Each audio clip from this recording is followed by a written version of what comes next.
আসসালামু আলাইকুম। সবাইকে আপনার টিচিং একাডেমি থেকে স্বাগত।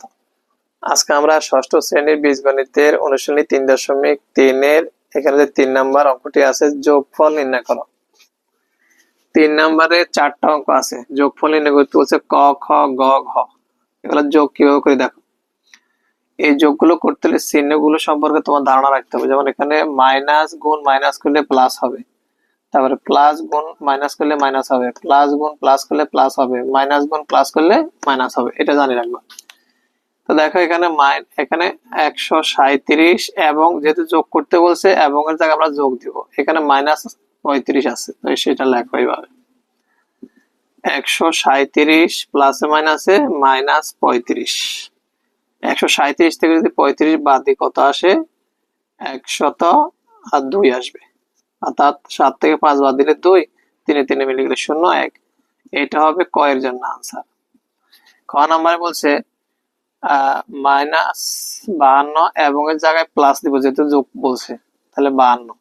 এটা +52, এটা -52, কাটাকাটি দিলে 0। এটা হবে খ এর জন্য आंसर।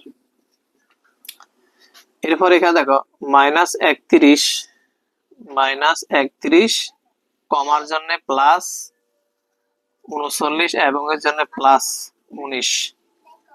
-31 এই দুইটা যোগ করব, আর যেহেতু যোগ আছে 9 9 18 18 আছে 1 1 আর 1 2 2 আর 3 5 58। 58 থেকে যদি 31 বাদ দিই, 58 আছে প্লাস 31 আছে মাইনাস, 8 থেকে 1 বাদ দিলে 7, 5 থেকে 3 বাদ দিলে 2 27। এটা হবে গ এর জন্য आंसर। 8 থেকে 1 বাদ দিলে 7, 5 থেকে 3 বাদ দিলে 2। বড় সংখ্যার বামে প্লাস চিহ্ন দেওয়া লাগবে না। গ নাম্বার দেখো -50 -200 এবং এর জন্য প্লাস দাও 300। এটা মাইনাস, এটা মাইনাস, মাইনাসে মাইনাস দুইটা যোগ হবে, আর 200 আর 50 যোগ করলে -250। আর এখানে আছে 300।